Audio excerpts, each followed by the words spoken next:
Boa noite, senhoras e senhores, sejam mais uma vez bem-vindos ao nosso programa Terceiro Sinal. Estamos começando aqui mais uma edição desse programa de entrevistas que está recebendo artistas do teatro, não só do teatro, para trocar uma ideia sobre as suas trajetórias, sobre as suas pesquisas, sobre as suas carreiras.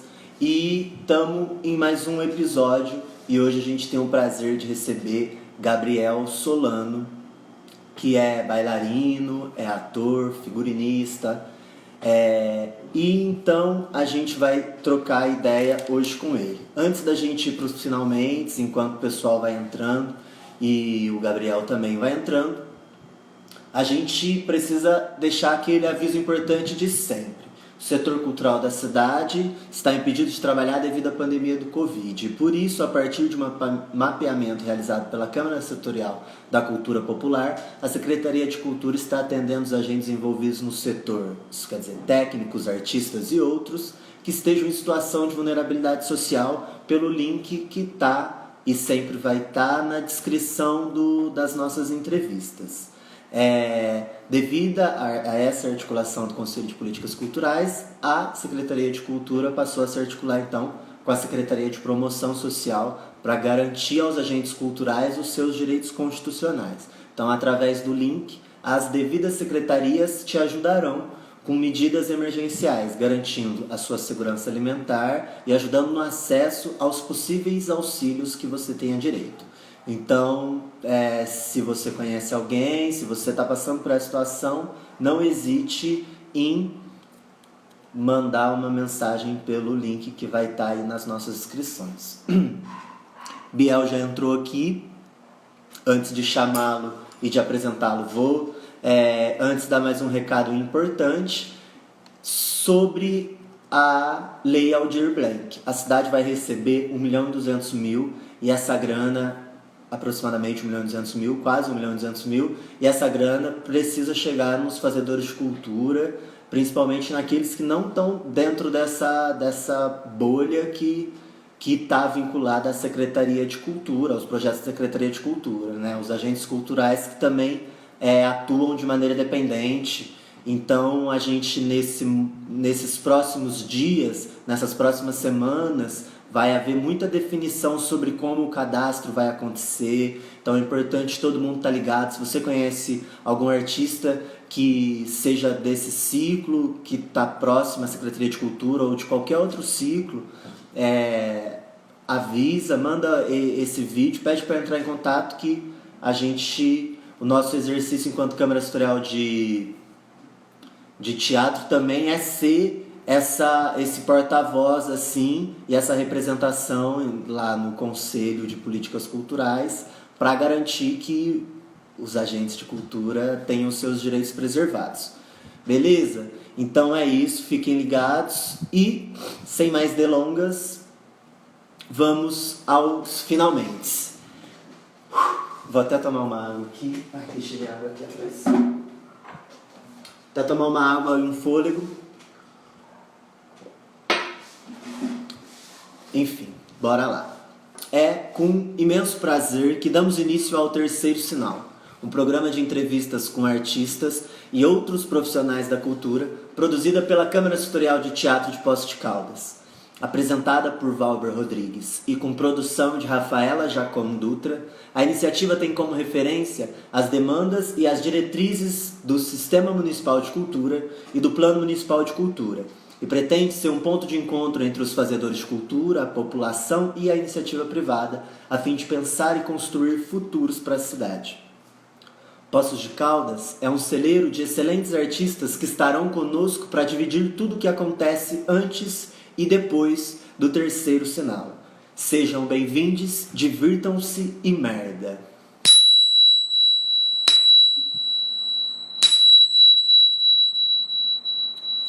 É com muito prazer que recebemos hoje no Terceiro Sinal Gabriel Solano, que é bailarino, ator, figurinista, maquiador, acróbata e fruto de uma família de artistas. Participando da classe artística poços-caldense desde criança, junto com sua família participou e participa de vários eventos culturais na cidade e região.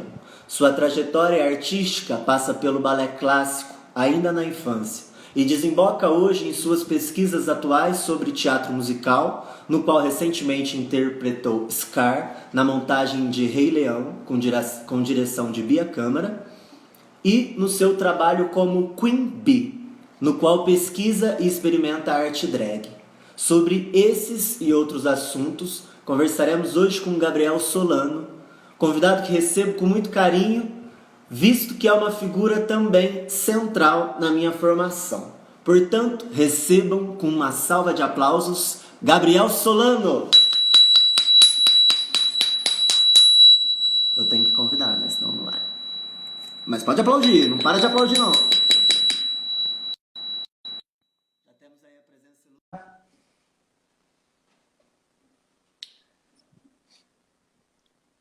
Olá, Boa noite. e aí, como você tá? Bom demais, e você? Como é que tá por aí nesse apocalipse? Tamo aí, né? Enclausurado, preso na torre, mas vamos que vamos. Tinitaga já mandou um uhu aqui, tá aí assistindo a gente. Um beijo. Beijo, saudade. A gente tá terminando de fazer o doc dela, inclusive seu nome já apareceu. Ai, que honra. Figura central aí na vida de bastante gente aí na cidade. Deixa eu te falar uma coisa. A primeira pergunta que a gente faz assim é se eu não sei como está sendo a sua relação com o virtual, mas se você acha que tem diferença entre esses espaços, entre entrar em cena no teatro e entrar em cena no virtual. Como tem sido? Assim, diferença tem, né? É assim, a forma como você age, como você tem que interagir com as pessoas, a forma que você atinge as pessoas é diferente, porque quando você está no palco, você tem de volta o calor das pessoas e afins e tudo. E virtualmente não. Então eu acho que essa relação virtual, porque, por exemplo, desde que começou a quarentena, eu tenho mesmo, como você disse aí, da questão da pesquisa drag, eu tenho feito bastante lives, conversado com as pessoas e tal. É divertido, eu gosto muito, só que não tem essa troca, né? É assim, é você com os comentários das pessoas. Então eu acho um pouco mais frio, mas funciona. No palco é aquela coisa, né? Você pega um A que você faz, você recebe aquilo tudo de volta em forma de energia, de reação e é tudo muito mais intenso. Mas o nervosismo existe. O É mesmo? nervosismo tipo, a gente, igual você tava falando, né, de tipo assim, aí eu fico nervoso, eu também tô nervoso, sabe, assim, com um friozinho na barriga, o coração acelerado. Mas eu acho que funciona e é uma coisa muito boa também para a gente começar a descobrir novas formas de se adaptar a isso, entendeu? Porque a gente não sabe quanto tempo vai durar. E existem muitos artistas, por mais que as pessoas acham que não, que trabalham só com arte. Então a gente precisa se reformular para continuar trabalhando. Boa, exatamente. Assim, mas né, a gente já falou de hoje, mas a gente geralmente começa do início, assim. E a pergunta que a gente faz para todo mundo aqui, porque esse programa a gente tem percebido que tem sido uma maneira também de dar uma mapeada no cenário, no cenário teatral, uma mapeada nas histórias do teatro, assim. Uma maneira também de registrar a história do teatro da cidade, né? E aí, uma dessas maneiras também é entender quem é que veio antes. E essa pergunta tem a ver com isso, que é quem foi a sua primeira mestre ou o seu primeiro mestre nas artes? Assim, eu desde dos 2 anos, assim, foi quando eu assisti meu primeiro balé e falei, eu quero ser bailarino. Depois disso, teve uma procura, porque, por exemplo, meu pai e minha mãe sempre me apoiaram, desde, tipo, eles acharam que era bobeira eu falar que eu queria ser bailarino com 2 anos de idade, mas nunca acharam loucura. Aham. Então, com isso, tipo assim, eu sempre insistindo, eu quero fazer balé, eu quero fazer balé, eu quero fazer balé, eu quero fazer balé. E aí eu fui, meu pai e minha mãe foram buscando, procurando, e era muito difícil. Aí eu lembro que na escola, quando eu tinha 6 anos, na minha escola tinha aula de balé e eu não pude fazer porque não podia menino. E aí meu pai continuou na busca de tipo, Aham. aí eu sempre tive uma desenvoltura corporal e aquela coisa de artista, né?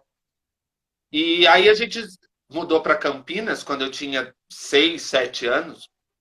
E na festa junina, a minha desenvoltura na festa junina chamou a atenção da minha professora, que falou para mim, falou assim, olha, a minha filha é professora de balé.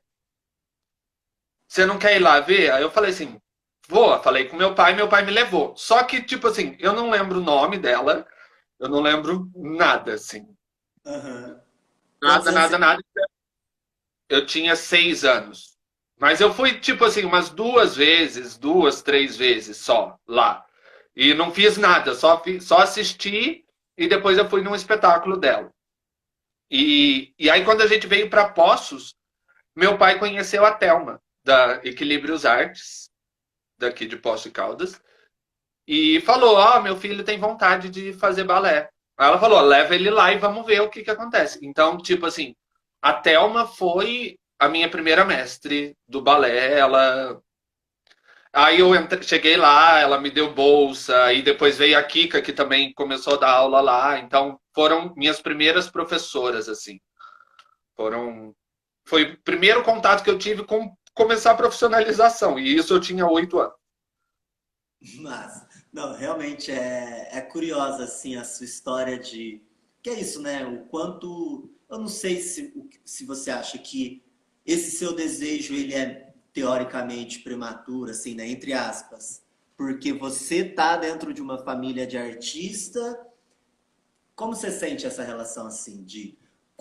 Então, Como como o fato dos seus pais serem artistas, você acha que influenciou na sua formação? na verdade, eu fui o primeiro artista. Ah, é? É, foi. Porque assim, meu pai, ele tinha uma vontade muito grande de desenhar, de ser desenhista e tal. E a minha mãe tinha feito um curso de teatro. Só Aham. que tudo hobby, sabe? De tipo assim, eles trabalhavam com silk screen e meu pai desenhava, gostava muito de desenhar. Minha mãe já tinha feito o curso, gostava de atuar, mas era de tipo assim, só hobby mesmo. E aí, quando eu comecei a dançar balé, que foi quando eu decidi dançar balé e tal, não sei o quê, foi justamente porque eu assisti o Quebra-Nozes. Eu assisti e falei, eu quero dançar igual esse cara. Eu quero Aham. fazer isso. E aí, depois disso, a minha mãe e meu pai até contam que uma coisa que aconteceu foi que eu comecei a fazer balé, mas aquilo era um segredo para as pessoas. Tipo, meus amigos não sabiam, minha escola, na escola não sabia, porque o Aham. preconceito era muito grande. E aí teve uma vez que eu estava ensaiando, caí e machuquei o joelho. E aí eu tinha prova na escola e meu pai chegou lá e falou: o Biel não pôde vir hoje porque ele caiu, machucou. E no dia que eu machuquei, eu fui para o hospital e aí meu pai passou na escola. Aí falou: o Biel não pôde vir hoje porque ele estava ensaiando e machucou. Aí a professora perguntou: ele estava ensaiando o quê? O Biel faz balé, ele estava ensaiando porque vai ter espetáculo. Aí aquilo foi um boom na escola. Eu tinha, tipo, 9 anos. E, e aí depois eu fui pra escola e ninguém conversava comigo. Ninguém queria saber de falar comigo, porque eu era o menino que fazia balé, eu era o viadinho, eu era a bichinha e tal, não sei o quê.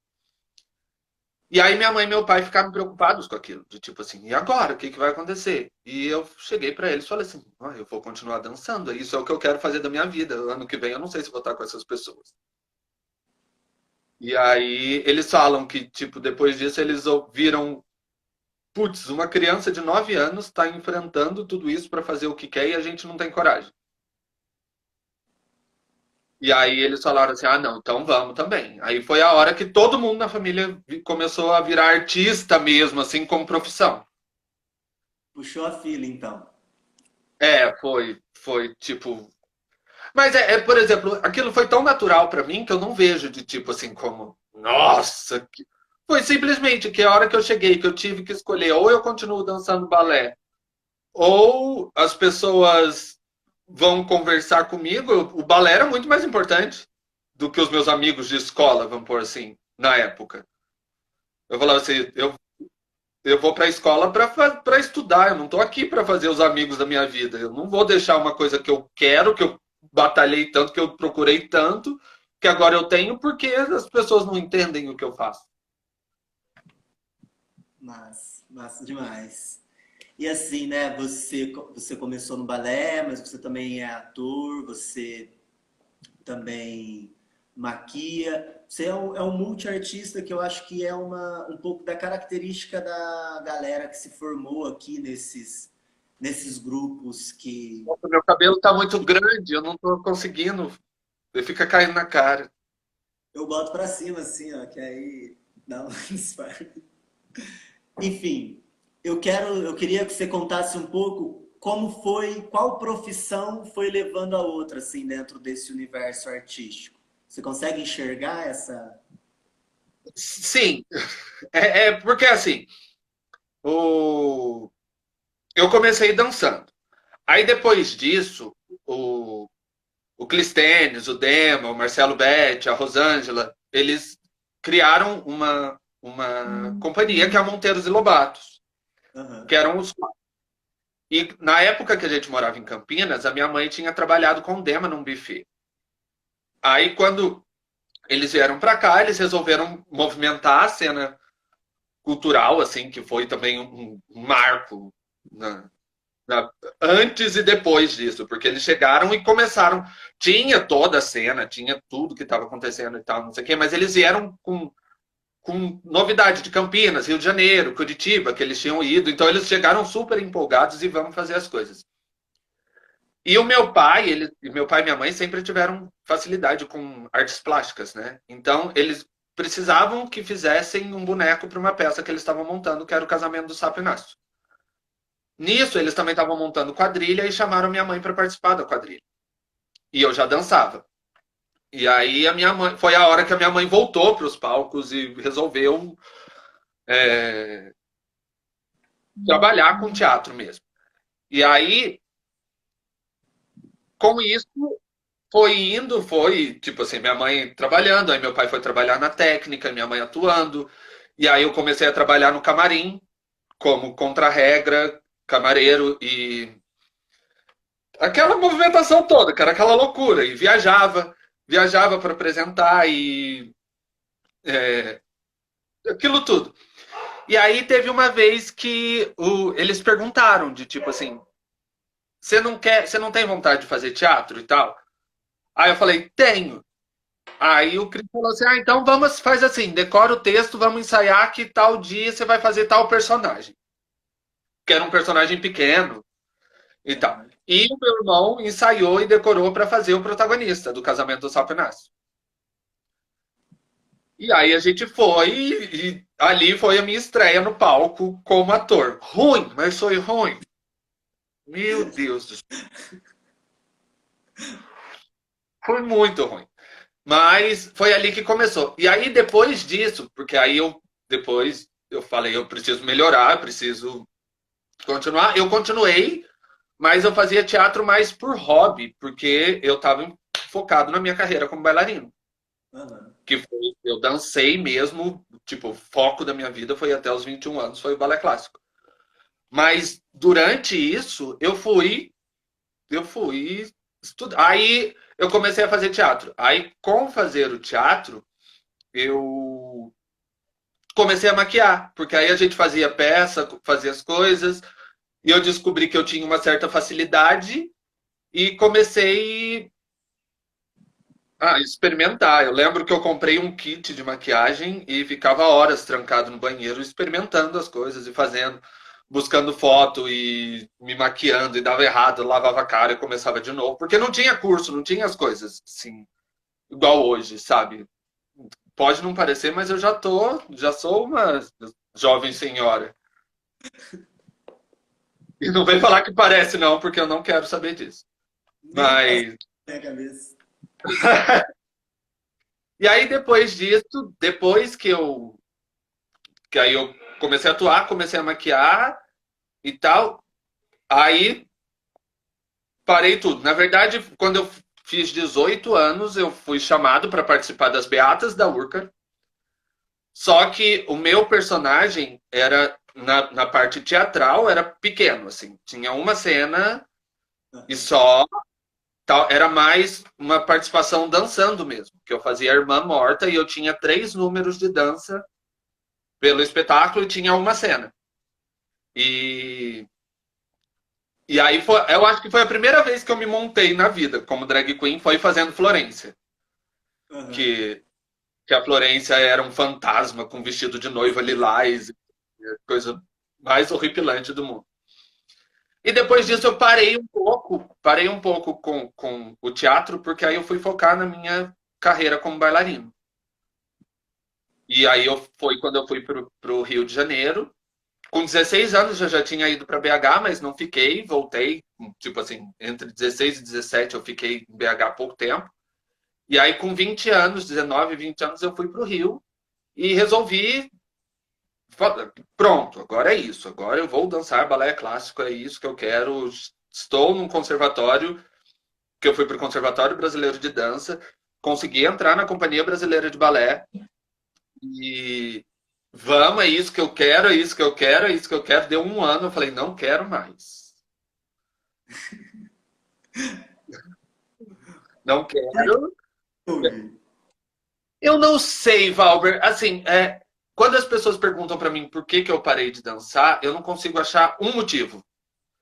Foram coisas que foram acontecendo assim. Eu acho que o estralo na minha cabeça assim foi quando eu parei para perceber, quando eu percebi que eu ia passar o resto da minha vida fazendo aquilo.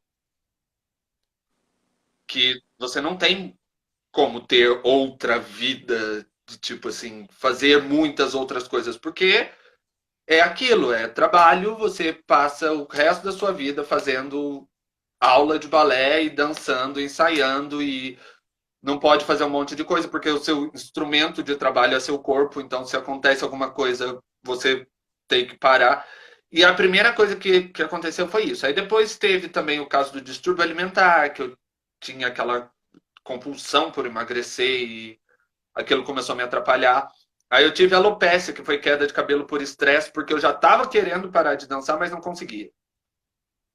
Porque quando eu resolvi parar de dançar, já fazia 13 anos que eu dançava. E eu, nesses 13 anos que eu dançava, eu estava onde eu queria chegar, que era uma companhia de balé, uma escola boa, fazendo, e eu não queria mais fazer aquilo e eu não conseguia saber como parar. Mas eu acho que o que aconteceu de verdade, o motivo pelo qual eu parei, foi porque eu vim para Poços um fim de semana e chegando aqui, o Dema e o Pio me chamaram para participar de um espetáculo deles, dançando também. Nessa época ainda eu não tinha muito forte de atuar, eu não atuava tanto, mas dançava mais em vários espetáculos, inclusive de teatro, mas atuar nem tanto. E aí eles me chamaram para fazer essa apresentação, eu ia ganhar um dinheiro legal e era tipo 3 dias que a gente ia para Ipuiuna, ia apresentar uma vez num dia, 2 vezes no outro dia e uma vez no outro dia e voltar. E a hora que voltasse para cá, eu voltava para o Rio. Eu fiz a primeira apresentação e quebrei o pé. Aí, tipo assim, eu quebrei o pé passeando. Aham. Tava, a gente, entre uma apresentação e outra, a gente foi passear, eu fui descer um degrau, pisei num buraco, quebrei o pé. Quebrei o tornozelo. Aí falei, então eu fico aqui, porque falei, eu prefiro 1000 vezes ficar em Poços de Caldas e me curar aqui em Poços, que eu tenho apoio de família, tudo que ir para o Rio de Janeiro ficar lá 2 meses com o pé enfaixado, engessado, sem poder fazer nada sozinho. Aí eu liguei para lá, falei para eles, ó, quebrei o pé, vou ficar aqui, não adianta, nem se passa pela cabeça de vocês de que eu vou para ir para ficar com o pé quebrado assistindo ensaio, não vou, eu vou ficar aqui. Ah, não, mas seria bom. Eu falei, não vou, eu vou ficar aqui e tal. Fiquei. E isso foi no fim do ano. Aí teve o fim do ano, eu não dancei o espetáculo do fim do ano. Tiveram que me substituir de última hora. E falaram assim: ah, para o curso de férias você volta, porque toda escola tem o curso de férias em janeiro. Então os alunos têm que estar lá para dar bom exemplo. Falei, tá bom. A hora que começou o curso de férias, me ligaram e falaram assim: e aí? Aí foi a hora que eu falei: eu não vou mais. Não, não, acabou para mim, deu, não, não vou. E aí foi a hora que eu falo que muita gente me pergunta se eu me arrependo de ter parado de dançar e tal. Eu falo que não, que dançar, ser bailarino clássico foi uma das coisas mais importantes da minha vida, porque ela ser bailarino me formou como pessoa, como artista, como tudo que eu sou. E eu não me arrependo de tipo assim, eu acho que só que a melhor coisa que eu fiz na minha vida foi ter parado de dançar. Porque depois que eu parei de dançar, aí foi a hora que aí eu voltei para Postos, aí eu comecei a fazer aula de piano, aí eu entrei em coral para começar a cantar, aí eu comecei a costurar, e eu comecei a costurar porque eu, virginiano, né, aquela pessoa chata, eu sempre pegava, você sabe como que é. Eu mandava fazer o figurino, na hora que eu recebia o figurino, eu ficava assim, meu Deus, não era nada disso que eu queria. Eu comecei a costurar por conta disso. Eu falei, eu vou costurar para fazer as minhas coisas do jeito que eu quero. E aí eu comecei a costurar, e aí depois disso, a Cinzia abriu a cercademia vertical, e aí eu precisava fazer exercício físico porque eu não estava dançando mais, e o corpo estava pedindo. Aí eu fui para a cercademia, eu comecei a treinar, e foi isso, foi uma coisa levando a outra, porque eu nunca tive um emprego desses tradicionais, de tipo assim, ah, trabalhei em tal loja, trabalhei em tal lugar. Eu sempre trabalhei com arte. Aham. E a gente sabe que é complicado. Então, quanto mais coisas você sabe fazer, mais chance de ganhar dinheiro você tem. É uma hora que você está ali fazendo uma drag queen, é uma hora que você está ali fazendo um espetáculo num tecido, você está maquiando alguém, você está fazendo intervenção não sei aonde, está numa peça de teatro, é bailarino convidado para dançar em tal lugar. E foi isso que me movimentou para aprender tanta coisa. Da hora. Eu acho que essa experiência do teatro no interior, do teatro amador, assim, ela traz pra gente essa, essa maturidade, não é maturidade, é maturidade, né? Essa maturidade, assim, de aprender muito cedo a ter que resolver os problemas que aparecem. Que aparece 1 milhão, né? Aparece o cachorro em cena, aparece 1 milhão de coisas. E essa escola, que é a escola do resolver, a escola um pouco da escassez, né? Não romantizando a escassez, que é uma merda, Sim, mas essa escola em algum lugar, ela, por exemplo, ela me oferece um vocabulário que, por exemplo, a universidade não oferece, sabe? Então, sim. Por exemplo, se você for parar para. Vamos comparar, então, um espetáculo de um musical em São Paulo profissional. Se você é ator, você chega, veste seu figurino, faz a sua maquiagem, tem alguém para colocar a sua peruca e sobe no palco. Se você é ator aqui em Poços de Caldas, por exemplo, concurso de vivências em teatro musical da Bia, que eu passei lá quase assim 4 anos.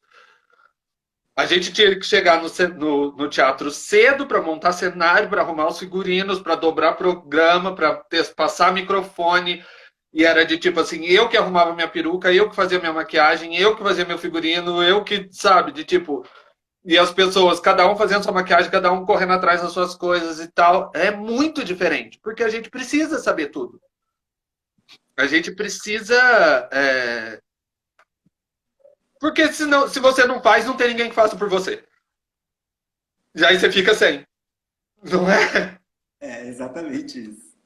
E aí, tipo assim, vezes ou outras, a gente tinha coisas, pessoas que ajudavam e tal, mas, por exemplo, se eu vou fazer um espetáculo com o nosso grupo aqui de casa, era a gente com a gente.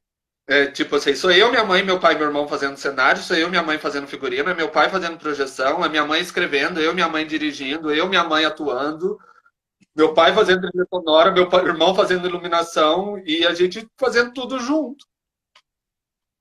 Massa, massa demais. Amigo, e assim, né? Nessa trajetória toda, quando foi que você teve essa certeza e falou, olha, eu sou um artista, tipo assim, eu sou um profissional da cultura. Quando foi que você sentiu isso?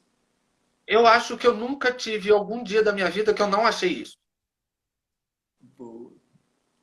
No entanto, porque eu nunca na vida pensei vou procurar um serviço, vou procurar um emprego. Eu acho que talvez por eu ter começado tão cedo e, e como eu disse, aí minha mãe foi fazer o teatro com o Cris, com o Dema, com o Pio, com a Rô. Aí foi a hora que eu entrei mesmo, e aí ali eu comecei a movimentar. Então, de tipo assim, isso eu tinha 12, 13 anos. Eu nunca pensei em não ser artista. Eu nunca me vi como uma pessoa não artista. Eu acho que é isso, sabe? Nunca. Eu sempre me achei louco mesmo, perturbado artista. Arrasou. Arrasou demais.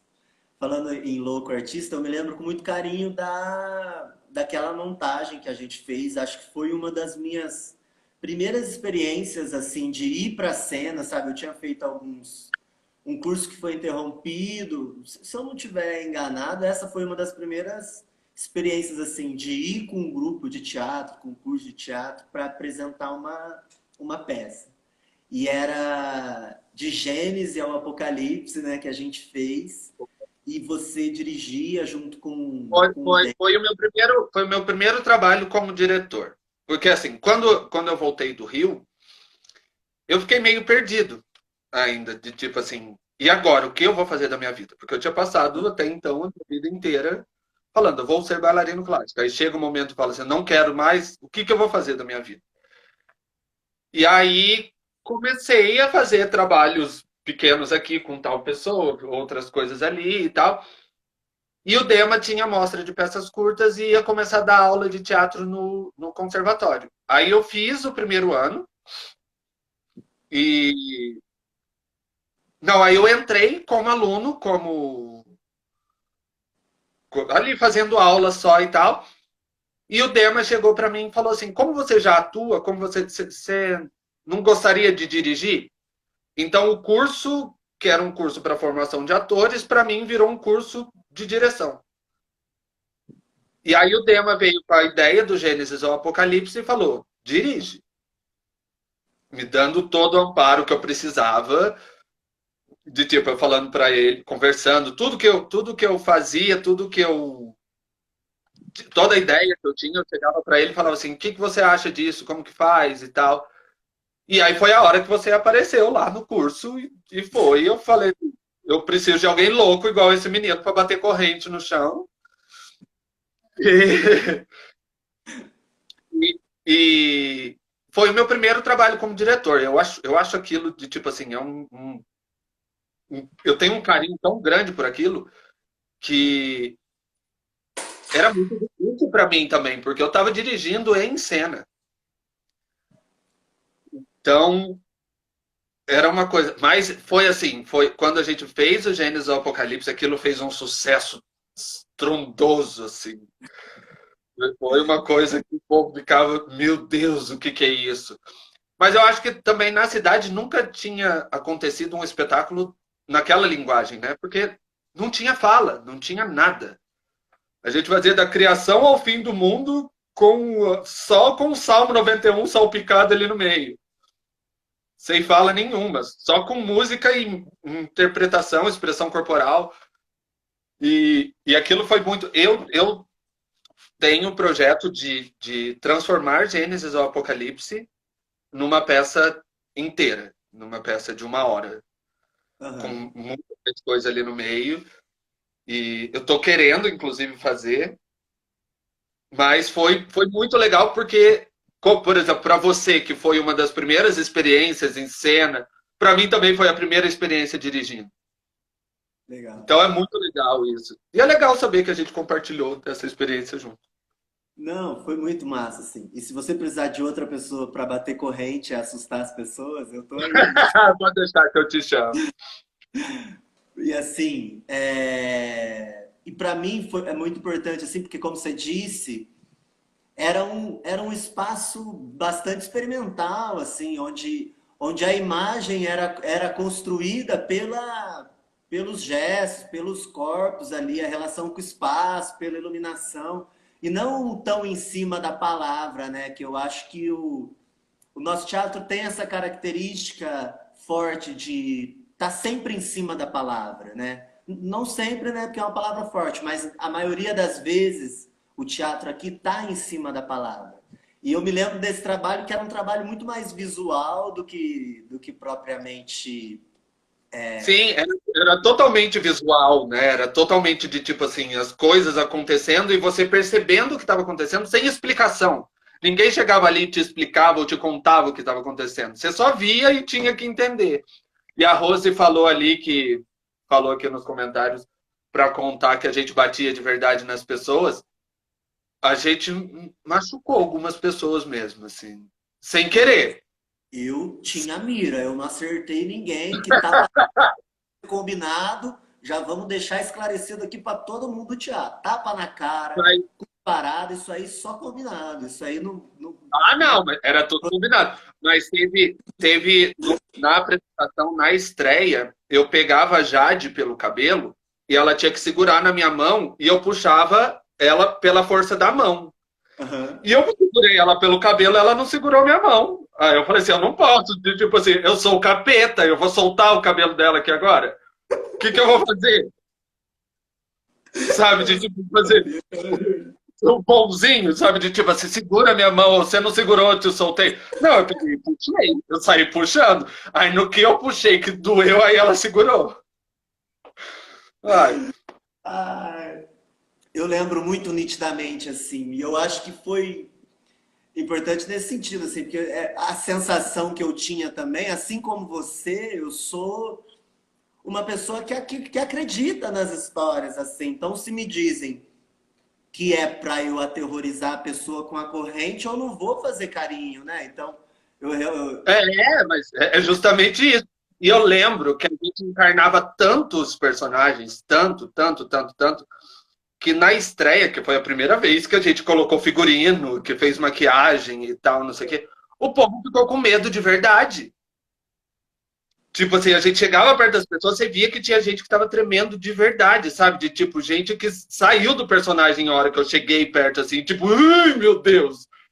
E isso foi muito legal. E aí, por isso que eu não podia soltar o cabelo da menina, sabe? De tipo, juntei a menina pelo cabelo, ela não segurou minha mão. Azar seu, filho, vai ficar acaba francês. a dramaturgia se você solta. Aí acabou com o trabalho todo que a gente fez. Ai, Mas ai. Esse foi realmente um trabalho assim memorável. Eu gosto muito dessa experiência, assim, tanto né, da experiência de ter ido e ter feito pela primeira vez, mas pela experiência também de estar nesse espaço, né, que a gente lá no conservatório ficava experimentando, ia, tentava, aí outro ia. Então, assim, esse exercício de formação é uma coisa muito importante. sim. A Tine mandou uma pergunta aqui, que é: quando a drag Queen Bee entrou, tomou forma? Eu não tenho uma data específica, assim. Eu não consigo. Tem uma data, mas antes dessa data eu já fazia. Que é Aham. assim, tudo começou como uma brincadeira. Eu comecei fazendo as beatas e foi a primeira vez que eu me vesti de mulher e tal. Aí depois disso foi de tipo assim, tudo em brincadeira, de camarim, e coloca peruca, e veste sapato de salto. E eu lembro que teve uma época de tipo assim, teve, vamos por assim, uns 3, 4 dias que o Pio tinha voltado da Itália, ele tinha chegado com umas perucas e aí a gente ficava brincando de criar personagem, cada um punha uma peruca e inventava um personagem, ficava ali zoando, sabe? De tipo, dessas festas loucura que a gente faz em casa e tal. Mas nunca tinha saído para lugar nenhum. Eu tinha feito as beatas no palco e essas brincadeiras. Aí começou um lance que uma vez um cara, um produtor de balada aqui falou assim: ah, quem for montada na balada não paga. Aí eu virei e falei assim: uai, por que não? Aí eu peguei uma peruca qualquer, passei um batom com uma roupa, sei lá, da minha mãe, uma calça preta com tomara que caia e fui. Mas não era Queen Bee, não era nada disso, era só o Biel de peruca na balada. Aí teve uma festa fantasia, que aí depois disso, na festa fantasia, eu fui fantasiado de Mulher Maravilha. E aí depois começou a ter festa aqui que não tinha drag queen na cidade. Não tinha mesmo, assim. E o João Borges, do São Francisco, foi a primeira pessoa que abriu esse espaço para mim, que ele fez uma festa, White Party, e falou assim, eu quero você de hostess montada. Aí eu falei, tá bom. Aí eu fui, fiz essa primeira vez, aí depois teve outra White Party, que eu fui e fiz de novo, aí depois teve uma festa fantasia, que aí eu fui de Malévola, que aí foi quando eu comecei a enxergar a Queen Bee. Mas de verdade mesmo, assim, esse processo de criar uma persona drag tem 3 anos, que foi 27 de junho, há 3 anos atrás, que a Lucas Ferrari começou a assistir o RuPaul's Drag Race e ficou louca, falou assim, vamos, vamos. É isso. Teve uma festa junina, e aí a gente queria ir na festa, e aí falou assim, vamos montada? Vamos. Aí eu peguei meu vestido de Dorothy, que é xadrez de branco e azul, pus um rabão de cavalo, aí foi a primeira vez que eu fui preocupar de fazer uma maquiagem drag mesmo, de ver como que as drags fazem, com highlight, contorno, esconder sobrancelha e afins. E aí a Lucas também fez toda uma produção lá, e vamos, vamos, e a gente foi. Ali começou a nascer a Queen Bee, porque a drag queen é uma persona, né? É assim, ao mesmo tempo que ela é você, ela é mais do que você. Porque eu não consigo falar que a Queen Bee não é o Biel. Tudo que existe no Biel tá ali dentro da Queen Bee. Mas não é tudo que a Queen Bee é que também tá no Biel. Muita coisa que a Queen Bee é, que faz e fala e age, que não tá na minha vida, no meu dia a dia. Uhum. Então, foi a partir dali que isso começou. Foi a partir dali que começou a criar a vida. No entanto, que eu falo para as pessoas que eu tô aqui conversando com você e tal, não sei o que, eu coloquei uma peruca, eu fico insuportável, eu viro outra pessoa. E, e é diferente do personagem, porque quando você vai fazer um personagem, você tem todo um respaldo, né? Você tem a história do personagem, da onde ele vem, para onde ele vai, como ele age, o que que faz, as falas, tudo. Uma drag queen não, uma drag queen é realmente uma pessoa que tem ação, reação a tudo que acontece ali. E as minhas ações e reações de Queen Bee são diferentes, assim, das reações do Biel. Massa. Eu não diria diferente, eu talvez até tenha a mesma reação, mas de outra forma. Sabe, de tipo, às vezes o Biel responderia uma coisa de um jeito, a Queen Bee responderia a mesma coisa, só que de outro jeito. É impressionante isso. Sim. É curioso, né? Como que. Me corrija se eu estiver errado. Como que a arte drag ela tá nessa questão, ela ou evidencia essa questão de como, por exemplo, nós homens podemos trabalhar as nossas feminilidades, coisa que socialmente, como você bem trouxe aí a sua história de você dançava e era estigmatizado porque você dançava e porque você se permitia se permitia se permitia ser contaminado por essa gestualidade que faz parte de todo mundo, que é uma gestualidade do campo masculino, uma gestualidade do campo feminino, assim, essas coisas estão muito mais imbricadas do que são dicotômicas, né? Então, o que eu vejo, o que eu acho muito potente é essa capacidade essa liberdade de de experimentar essa perspectiva feminina, né? A drag queen é muito legal porque, assim, não existe uma fórmula para ser drag queen. Não tem, hoje em dia não tem mais aquela coisa de tipo, para ser drag queen você precisa ser um homem gay. Não, existem drag queens mulheres cis, mulheres trans, tem homens héteros, homens bis, sabe, que faz drag queen e é legal. A drag queen é mais uma forma de alter ego, sabe? De tipo, aquilo que. Tudo que você quer mostrar de todas as formas, do mais exagerado possível. E você não faz no dia a dia, sabe? De tipo assim, não é. Eu saio no dia a dia de tipo com colar de strass e óculos desse tamanho. Aham. Mas tem gente que só se permite fazer isso com a drag queen. E é diferente, por exemplo, você fez Abigail. Abigail é incrível, eu amo aquele personagem e você foi ótimo como Abigail, foi tipo assim, de matar, de rir e tal.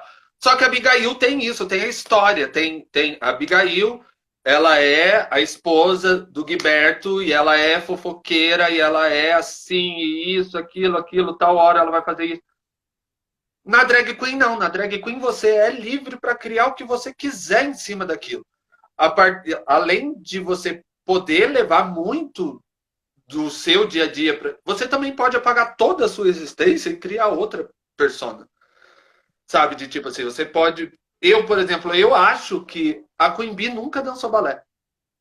Se eu tiver montado, se eu tiver montado de Queen Bee, alguém virar para mim e falar assim, dança, eu vou falar, não, sabe? De tipo assim, a Queen Bee não é bailarina. Não, não é uma drag que tem. Não, a Queen Bee não dança. Pode ser que algum dia ela venha dançar, mas por enquanto não. Massa. Eu fico pensando, eu gosto muito dessa questão da questão drag porque ela traz a expressão para a questão plástica. E a questão plástica é uma coisa que está recentemente me chamando muita atenção devido ao.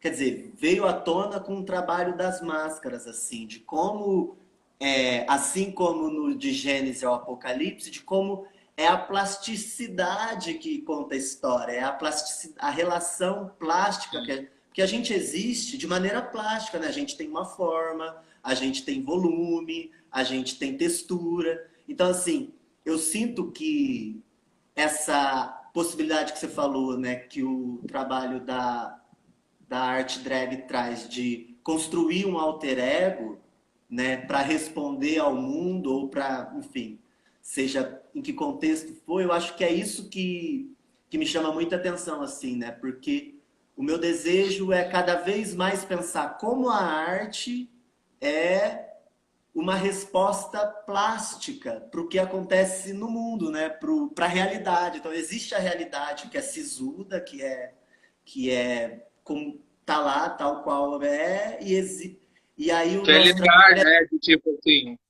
você é isso e faz isso e tal, e a arte vir para te levar para as margens, né? De tornar um marginal.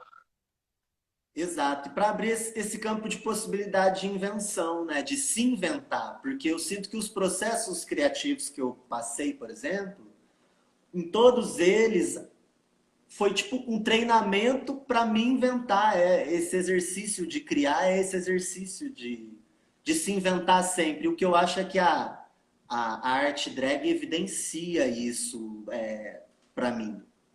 A drag é exagero, né? Ela é tudo muito.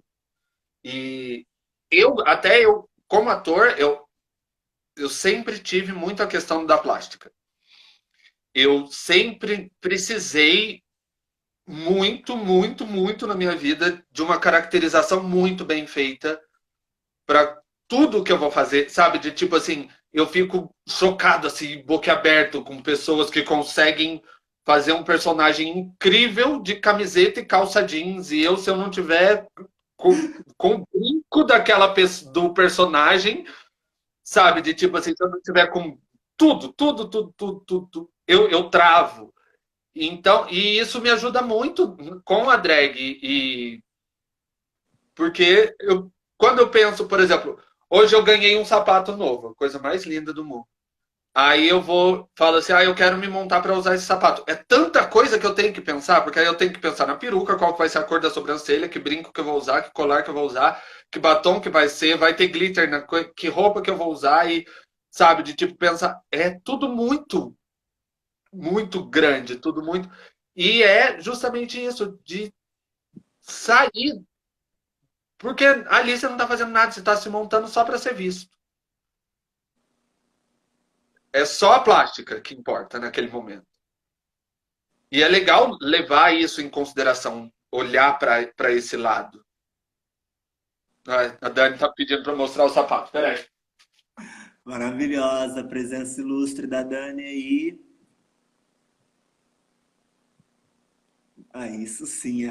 Mas olha só, por exemplo, vou fazer uma. Talvez eu fale uma grande bobagem aqui, amigo. Agora posso Coisa ser mais condenado linda. por tanto por drag queens quanto por palhaços nesse momento. Mas assim, na palhaçaria, o sapato do palhaço ele é grande justamente para causar esse lugar de instabilidade, né? Que o palhaço, ele é a arte da inadequação, né? O palhaço é Sim, inadequado. A roupa dele ou é muito larga ou é muito curta porque ele ganhou, não é dele. Então ele tem esse arquétipo também do inadequado.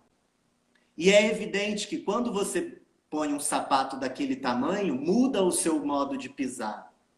E isso muda toda a relação que você estabelece com a vida, né? E aí você mostra uma plataforma desse tamanho.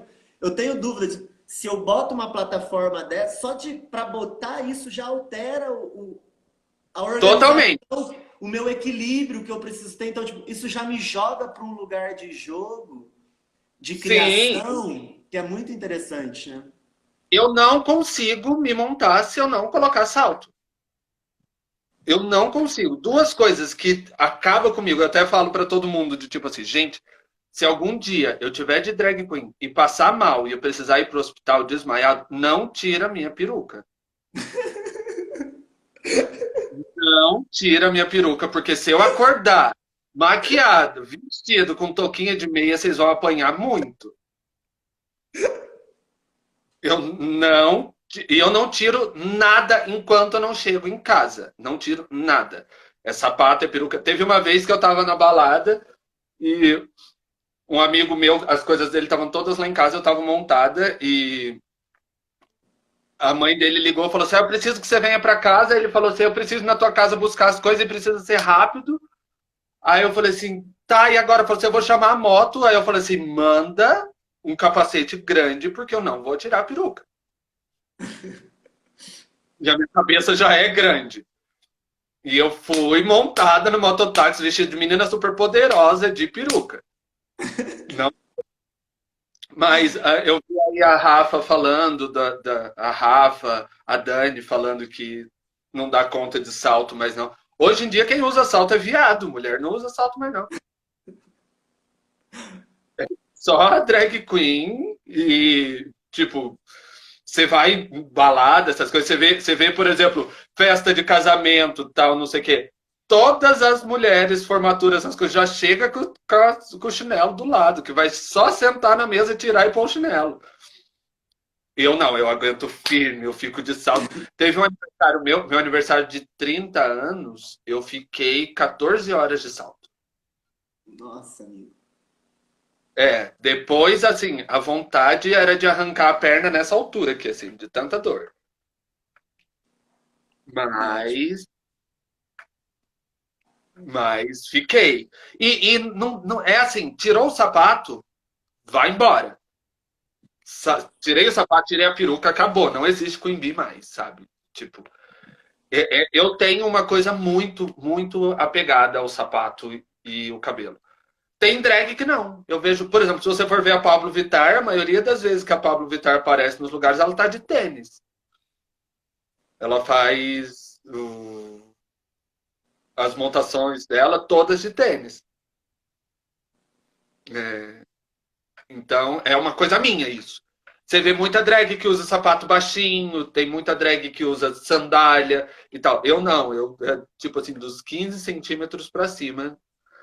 E vamos que vamos. Esse aqui tem 17. Sal.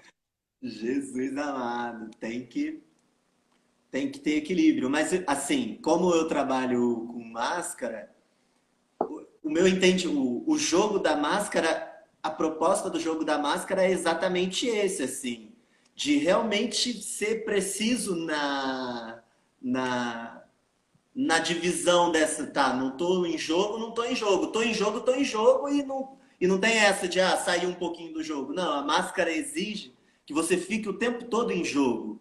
Só acaba o jogo quando tira a máscara. Então,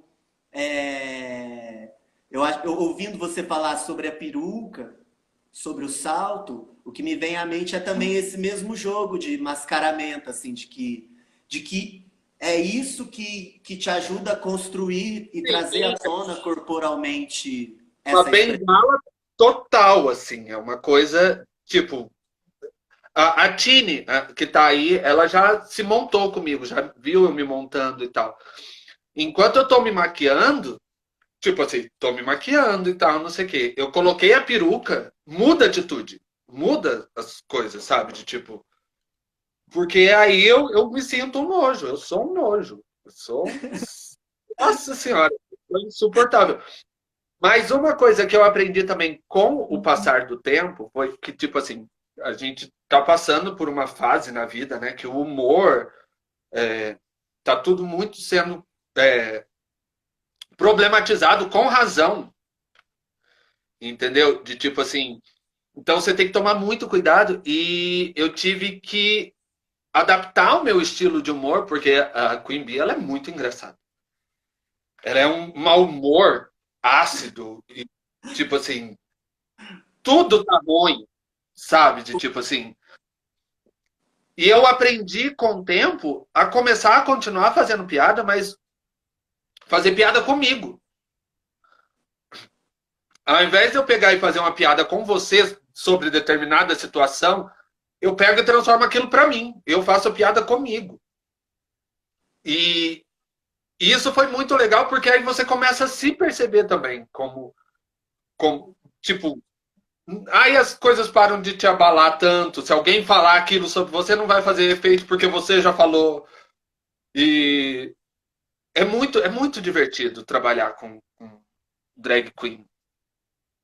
Massa, massa demais. Ouvindo você falar isso, o que me vem à mente é aquilo, essa relação que eu já falei, assim, né? Desse alter ego, né? Que se cria. A boa notícia sobre o alter ego é que ele expressa, às vezes, as coisas que a gente não encontra outra maneira de expressar na vida comum, né? Então, é, então, esse sentido também de direcionar a piada para si está muito próxima da relação da construção dramática não dramática, né, mas da construção dessa persona que é a figura do palhaço também. O palhaço Sim, é aquele que tem perdeu muita gente, tudo e tem muita que gente que fala que a drag queen é um clown de salto alto, e sabe? eu acho que é por aí. E é, por exemplo, esse seu mal, quando você fala desse seu mau humor, dessa expressão um pouco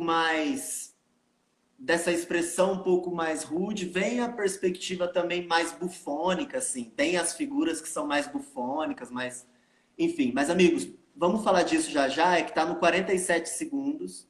Eu vou encerrar e vou te convidar de novo para a gente ir finalizando. Pode ser? Ok, pode ser. Então todo mundo que tá aí, vou só fechar e já volto, beleza?